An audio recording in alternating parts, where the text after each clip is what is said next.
You're listening to the Forum Podcast, a production of Calvin Theological Seminary. For nearly 150 years, Calvin Seminary has been a thought leader in Reformed faith and scholarship. We invite you to join us and our guests as we wrestle with the questions of mercy, justice, faith, and formation. We do not have all the answers, but we believe how we pursue them matters. This is the Forum Podcast. Reading and studying history not only enriches our knowledge, but gives us a deeper humility as we seek to understand the nuances and complexities of a story. In this episode, we talk with Dr. Matthew Tuininga, professor of ethics and the history of Christianity at Calvin Seminary, in anticipation of a new book. This new book is entitled The Wars of the Lord, the Puritan Conquest of America's First People, and is published by Oxford University Press. How does an ethicist and historian write a book that focuses on both the political and religious aspects of a complex period of history? During this interview by MDiv student Leah Jolly, Tuininga discusses his personal story and describes his writing process for the book. He seeks to teach listeners the value of humility as they study history. Dr. Tuininga, thanks for being on the Forum Podcast. We're excited to hear about your book, but before we get into that, I'd love to give our listeners a little bit of an idea of kind of who you are and how you came to Calvin Seminary. So start off by telling me a little bit about your faith journey. How did you become a Christian, and kind of how has God guided you in your education, your family, your vocation so far? Yeah, so I was raised in a Christian home. I'm a pastor's kid. My dad was a Christian Reformed pastor for a good part of my childhood. And so our life revolved around the church and Christian school. And everything was, I went to Christian school. Everything was taught in a very theological framework. And so that was, we also moved around a lot. So spent part of my childhood in 3 different places in Canada, then moved to North Carolina when I was a kid. And I think I had a lot of struggles over the years about how much I believed about it, and whether it was whether I was confident, whether I had assurance, and so forth. Mm-hmm. And so it took a long time to feel confident that I could claim that for myself. But it was never a case of me not going to bed at night thinking, praying to God to forgive my sins and knowing that I was a Christian. It was more a sense of confidence. How can I be confident that this gospel's true for me, mm-hmm. or true and not too good to be true? So I don't know if you want me to follow this question right into education and so Let's forth. Do it. So my older siblings had gone to Covenant College before me, so I went to Covenant College, was a history major, and history was my passion all through college, but I wasn't really sure at all what I wanted to do after that.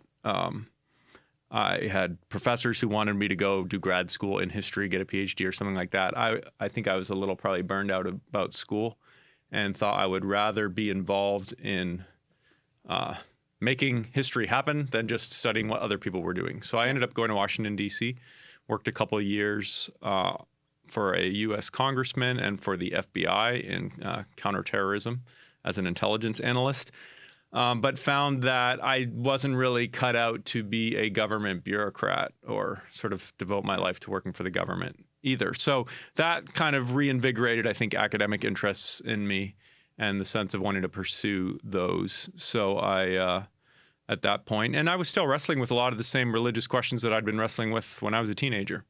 So I actually went to seminary in many ways to answer those sorts of questions for myself, not because I knew what I was going to do with it or had any vocational plans. And some professors there played a big role in how I think solidify me. I don't know if you would want me to go to details of that or not, but and that's where I also discovered a love for political theology. So I actually remember going to one of my professors, Michael Horton, and saying, I really don't know what to do with my life because I love theology, I love history, and I love politics, and I can't figure out which one to choose. Mm-hmm. And his answer said, well, it sounds like you should do political theology. And my answer was, what's that? And the rest kind of unfolded from there. He had me do an independent study. I started working for David Van Drunen on his political theology stuff. And then that in turn ended up leading me to apply for a PhD program, which was officially in religion, ethics, and society. But I was basically looking at John Calvin's political theology.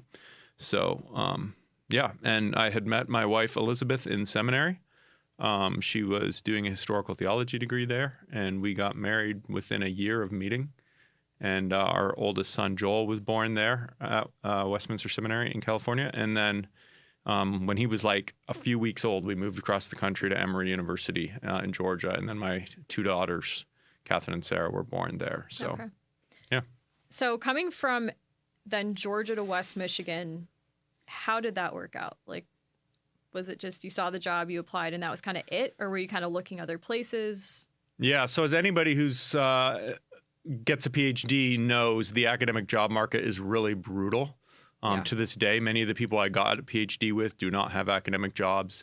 I probably applied for at least 50 positions over the course of a couple of years and never heard back from most of them. And was actually, after a year or so of that, kind of discouraged about it. And it's funny because there was a professor from Yale who said to me, you know, sometimes it just takes the place that's the perfect fit for you. You really only need one. And, you know, at a certain point, I don't remember how I heard about Calvin Seminary opening up a position in moral theology, which, you know, there aren't that many Reformed institutions that have a full-time person in moral theology, let alone one that I'd be a good fit for. So my advisor, John Whitty, came from the kind of CRC background, and so he nominated me for that position. And I went through the application interview process and got the position. So I ended up here at Calvin Seminary. And then actually, I wasn't at that time a history professor. Okay. So that came a few years later. And I don't know if you want me to talk about that now. So my predecessor in history, Lyle Bierma, was approaching retirement. I knew that. And my own research interests had always, as I already told you, had always been very shaped by history. My Calvin book was in many ways a historical study of Calvin's political theology. So, you know, I was already working on this Puritan project. So I wanted opportunities to teach history, not just ethics. I approached Lyle Bierma about it, and he had me sort of replace him teaching history of Christianity too. I started doing more electives on that topic and talking with my department about using it to draw more PhD students who wanted to study American religious history. And so I don't know how many, 3 or 4 years ago, we did a title change and I became professor of Christian ethics and the history of Christianity. Okay. So that's so fun. So as a follower of Christ and as a historian, what do you think is the role of a historian and or an ethicist coming from that Christian perspective? Yeah, well, they're very different. When I do ethics, I see that as kind of more of a theological enterprise. So I am trying to help students see what the gospel and scripture has to say for the Christian life. Yeah. And really give them more of a foundation or a paradigm for that rather than answer all their questions. Yep. History is very different. And I always have to remind students of this in classes. We always want to, people really want to learn lessons from the past and they want to judge the past. Mm-hmm. And both those things are very dangerous because typically they assume that we know more about the past than we really do. Mm-hmm. And what I think is more important is for us actually to learn humility from studying history and to learn that our own past, which is tied up with these stories from the past, is much more complicated than we realize. And there are parts of it that we like to play up and talk about a lot and that make us and our forebears look good. And there are parts that are pretty discouraging. And so we play them down and even forget about them. Yeah. And then the result of those sorts of distortions is then we think that we are learning lessons from the past when we're actually imposing our own memory on the past. And so what history can do is help us to learn better what really happened, good and bad, and I think humble us about how we got where we are and how we ought to be engaging the times in which we live, which is shaped by the legacy of that background. So yeah.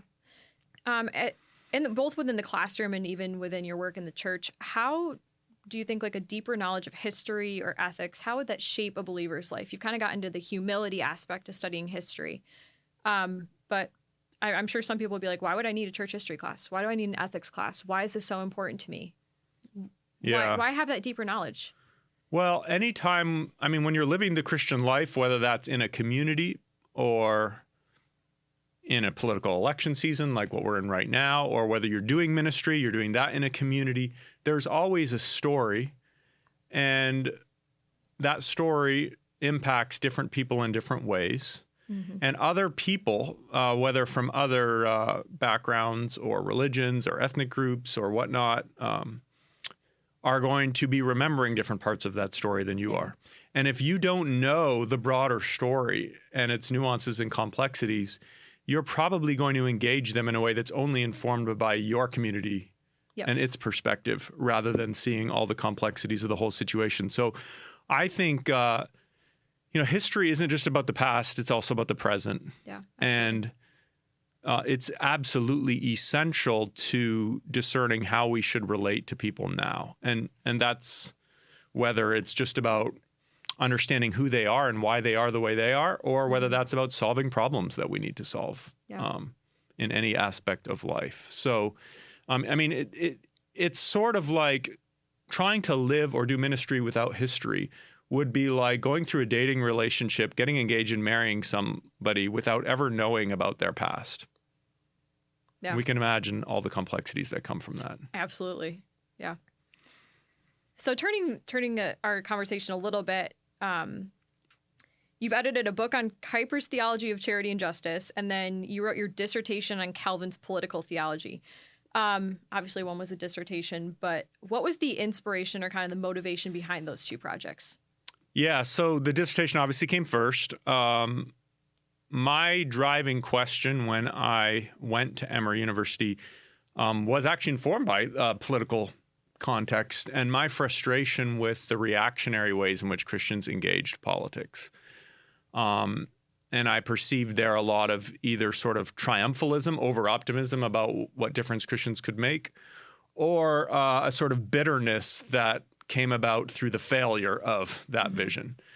And I thought there had to be a better way, and I was interested in the historic resources in the Reformed tradition for that. So I knew a little bit about it from my professors and decided to focus on John Calvin and his Two Kingdoms theology. But I thought that I was going to write a very critical dissertation where I was going to take certain resources from Calvin, but then also criticize them and sort of redevelop them for today. You'll notice there's actually a theme in my work in some ways, the always starting out thinking I'm going to be more critical, and then inevitably research leads to greater humility.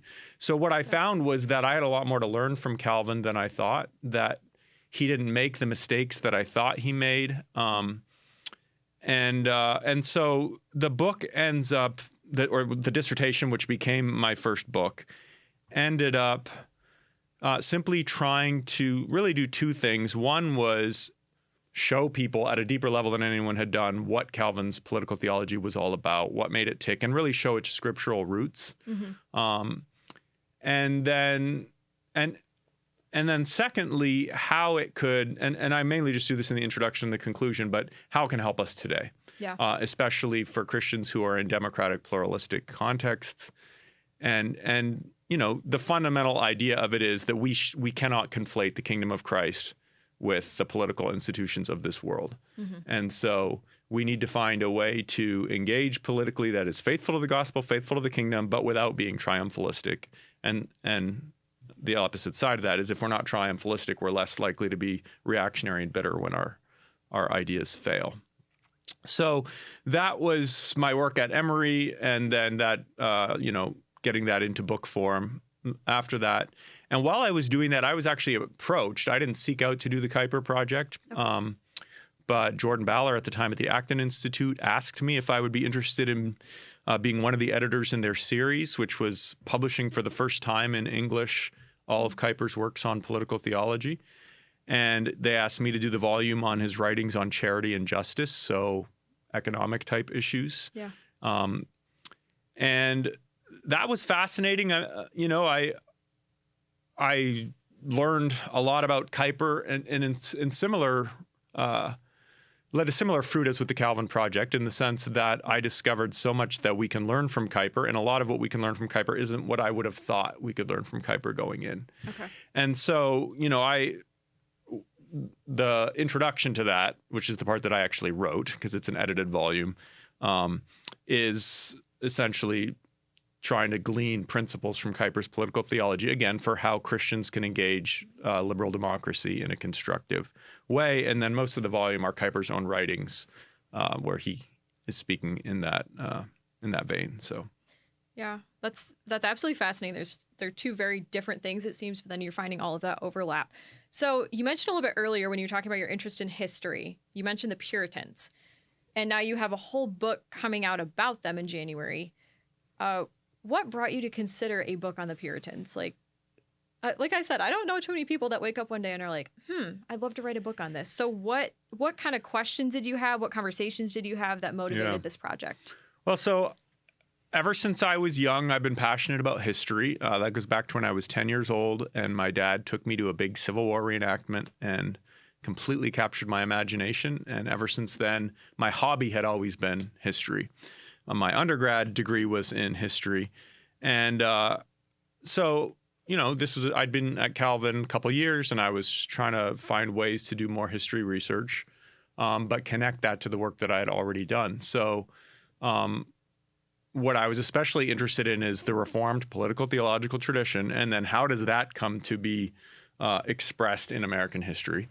And the Puritans, as you may know, are probably the most self-consciously Calvinist of any people who came to America. So if there was any people in the world who in everything they did were trying to be reformed and do that in the context of colonialism, that's the Puritans. And as many people are aware, they have a big impact on the future of America.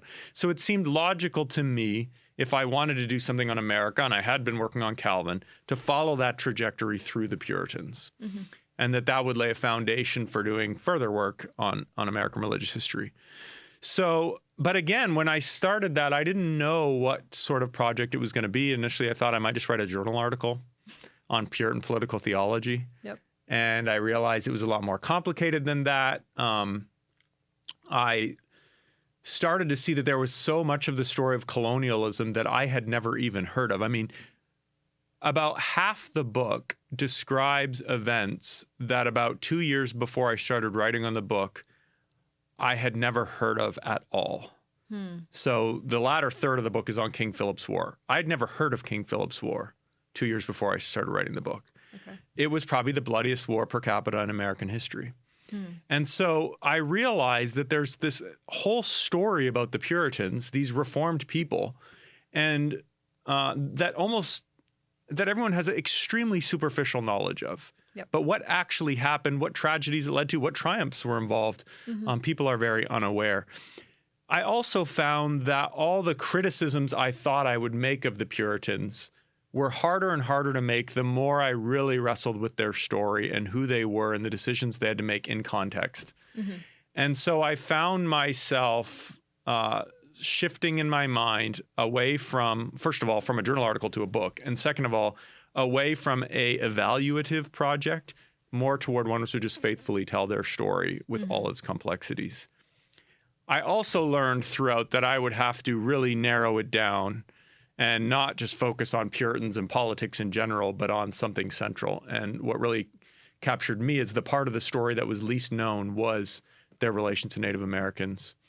And, there's a good side and there's a bad side. On the good side, the Puritan mission to Indians was by far the most successful evangelistic effort that any English-speaking people and any Protestant people in the world made in the 1600s. So it was terrifically successful in that sense.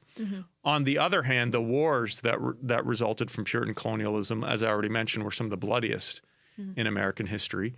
And the Puritans viewed those wars and their missionary work as equally very religious, theologically informed events that had to do with, battling for the kingdom of God. So it's a hard story, but it's a really important story. And my goal in the book was really just tell that story well and fairly. Yeah.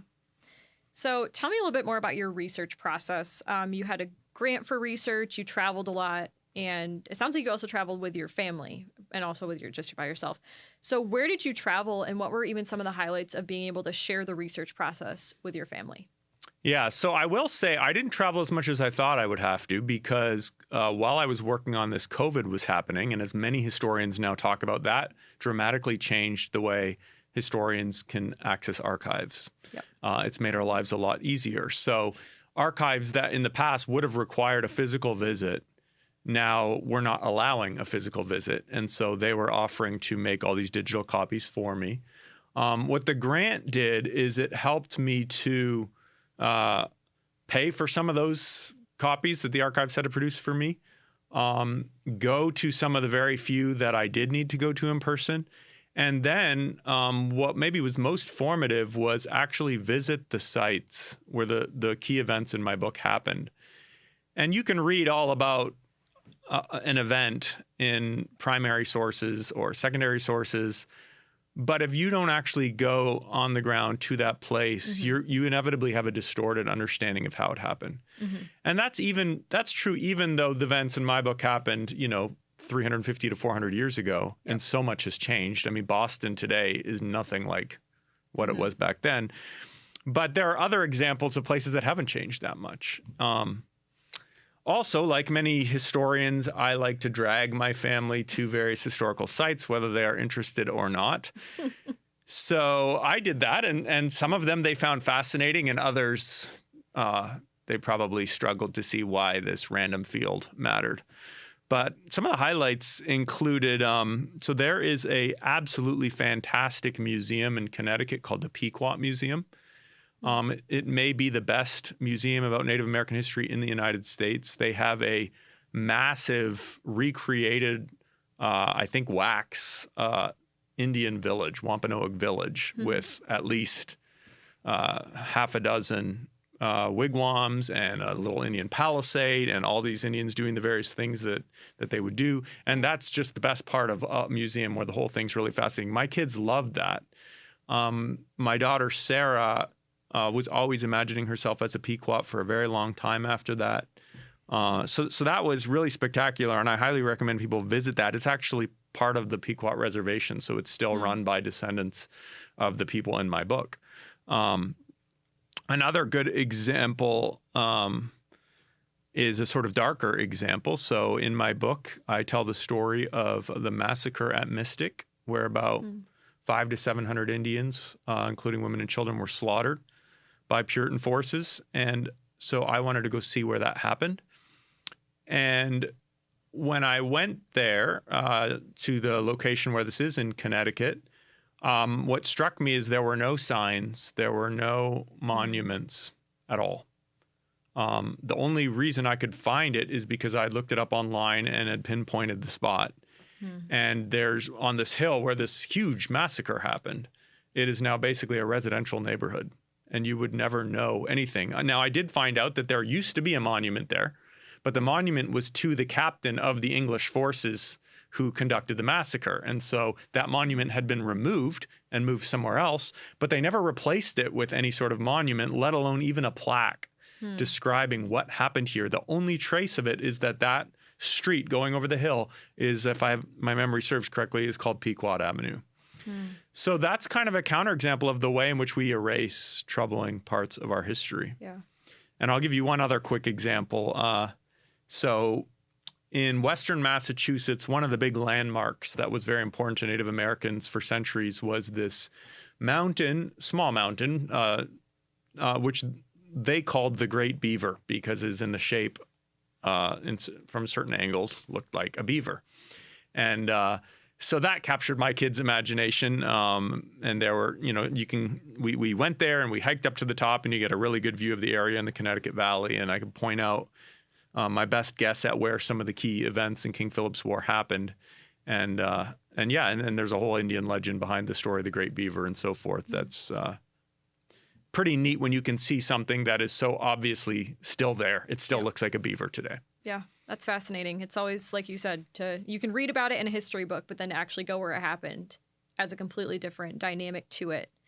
So kind of getting into the book a little bit, just a little bit. I noticed a huge list of people right before your introduction. And even to me, I was like, oh, this is very daunting. As you were writing, was it ever hard to keep all the identities and the roles clear in your mind? Or how did that all kind of work when you're wrestling with so many people and such a long list and so many parts of it? Yeah, especially at first, since as I mentioned earlier, this was all so new to me. Yeah. And, for Native American names, often Native English speakers aren't familiar with those names, so they're harder to remember. And just the level of complexity. I mean, we tend to think English Indians, but the reality is there are dozens of Indian communities with various degrees of independence or interdependency and so forth. So it's a really complicated world. And it was my editor at a certain point that said, you need to come up with a list so that when people are reading, they can go back and see, okay, who is this person? For me, I was doing the same thing for myself throughout. At a certain point, I realized, okay, I need to come up with a list of who's who and who's going with what. But I was so absorbed in the project that many of these characters became, I don't want to overstate it, but almost precious to me. It was actually one of the challenges of editing because the original narrative was much longer. And it's hard to pull things out when you're like, this was a person. Yep. I know about this person, and they are a strand of the story throughout. And if I pull out this part, at a certain point, it's like, well, I might as well pull the whole person out now. And now they're lost. They're out of the story. And so what readers are getting is really the tip of the iceberg. And, you might say, well, imagine someone was completely new to Calvin Seminary and you had to come up with a list of the people at Calvin Seminary. It would probably be even longer than one in my book, and somebody might be overwhelmed by it. But you don't have to spend a whole lot of time at Calvin Seminary at all to know that each one of these people is an important person, an important part of our community. Yep. And that's sort of how it is when you're writing a book like that. So that's very much to help the reader at some level be able to, for the reader, it's just a name, someone who gets mentioned twice. For me, who's more familiar with the story, that's a really important piece of it to me. Yeah. And I'd love it if some people read it and be like, I want to know more about that person. Yeah. Watch it be all these sequels of, we read your book and now we're going to read a book on this specific person who was in 2 pages, which will probably make you feel great, right? Yeah. You hinted on this a little bit as you were talking about your visits to these historical sites, but this book has over 400 pages, and you still were trimming things out. But as you wrote, was there a chapter or maybe a section, even a historical event that you were writing about that was really difficult, either because of just what happened or because of how much content you had to incorporate? Yeah, so there certainly was. So the book's really divided into 3 parts. The first part is called Settlement, and that's the first couple of decades where Puritans come over from England and the Pilgrims, and the first big conflict that leads to the Pequot War. That part, it's simpler. There's fewer people there. It's a relatively straightforward narrative. The third part of the book is called War, and that is about how New England just devolves into this brutal war known as King Philip's War. But that whole part of the book is only covering about a year of time. So it's relatively more straightforward to stick with a narrative. It was the middle part that was really hard, where you have about a 40-year period of relative peace. And yet, although it was relative peace, there's a ton that went on in that time period. And there is sort of crisis after crisis that unfolds, whether conflict between different native groups or different native groups and the English. And their war could have broken out a dozen times during that stretch. And so how to tell that story with all the different complexities, where you can't just rely on a simple narrative, and who do you include and what do you not include? And there were 2 strands that are really prominent in that part of the book. One is the sort of political, military, or potentially military conflicts. The other is the missionary work. And I wanted readers to see those as the same story. And so, most historians either focus on the political side or the religious side. I wanted to do both. So how do I do all of that? That was really, really challenging. A lot of those chapters were reworked repeatedly. And hopefully the way that it ended up is the easiest for readers to follow, and yet while not obscuring the complexity, because I don't want to give the impression that it was all simple, a simple narrative. Yeah. I want them to see the complexity but be able to follow it at the same time. Yeah, that makes sense. You mentioned King Philip's War. Can you give us just a little, maybe, I don't know, summary, a little preview of what we might be learning about that? Because even as you bring that up, that's new to me. Yeah, so many people have heard the story of the Pilgrims, first Thanksgiving. The Wampanoag leader known as Massasoit, his name often makes it into those stories. People have heard of Squanto, right? William Bradford, those sorts of people. What's fascinating about King Philip's War is it is basically their children. So Massasoit's son is Philip. He's now the Wampanoag leader or sachem. The governor of Plymouth is now Josiah Winslow, whose father had been Edward Winslow, early governor of Plymouth, one of the early Pilgrims. One of the leading military figures is William Bradford Jr., and I could go on and on. So there's figure after figure, and it's literally the children of that first generation. And they've made it to this point 40 years at peace. But by this point, Plymouth, the English colony, has become much more powerful, and the Wampanoags have become much weaker. And the Pilgrims or their descendants start to really assert themselves in a way that brings tensions to the forefront. And there is a murder of a Christian Indian pastor. And the Plymouth authorities, for the first time, put some Wampanoags on trial for that. And it wasn't common at that point for the English authorities to try Indians. That would have been left up to Indian authorities. Yeah. And so this exacerbates all the tensions that colonialism's already given rise to. And Philip, the Indian leader, who's the son of Massasoit, he's afraid they're going to come after him for this murder. And so he starts to mobilize his forces, which in turn alarms Plymouth because they think he's going to lead an uprising. They're always worried the Indians are going to do an uprising. And so it's sort of like nobody sets out to plan a war, but one thing leads to another. Each side reacts to what the other's doing. Violence breaks out. And Plymouth's unable to contain it. So they appeal to the other Puritan colonies, which means especially Connecticut and Massachusetts. They come in, and at the same time, they're all worried, well, what if other Indian tribes get involved in this? So they send out their forces to sort of strong-arm other Indian tribes into neutrality, which in turn often just ends up alienating those Indian tribes. Yep. And so the war just gets bigger and bigger and bigger. And before you know it, the most dramatic story is the largest Indian tribe in New England was the Narragansetts, and they're in modern-day Rhode Island. And they had remained neutral. They had stayed out of it. But the English were so worried that they were sort of on the sly helping the enemy Indians that they literally launched a major preemptive invasion of Narragansett country. And that ended up being the most brutal part of the war. And it just blew the war wide open. So, it's for a long time, the Indians have the upper hand, and town after town is destroyed. Churches are destroyed. And the English are alarmed that God is judging New England for all its sins. And at the same time, they feel surely God won't abandon us. And they're very confident that in fighting the Indians, they're defending Christ's kingdom. And so all these religious themes come in. Yeah. But for a while, a lot of people fear that this might be the end of New England. And then, I don't want to spoil everything for readers who like suspense, but obviously the war does shift toward the end. And what it ends up leading to is utter domination by the English. And a whole sub-story in that is there's always a group of Indians who support the English and are allied with the English, and many of them are the Christian Indians who become Christians through Puritan evangelization. And yet English anger at the Indians is so great that they take a lot of those Christian Indians, they remove them from their villages, and they put them on islands, desolate islands, what some historians have called basically internment camps, which is a bit anachronistic, but basically to protect those Indians and because they don't trust them. And so you start to see the emergence of what we would recognize as racism, where English are no longer thinking primarily in terms of the categories of Christian and heathen, but they're increasingly thinking English versus Indian. And that's going to have a big impact on, obviously, New England and America moving forward. Yeah.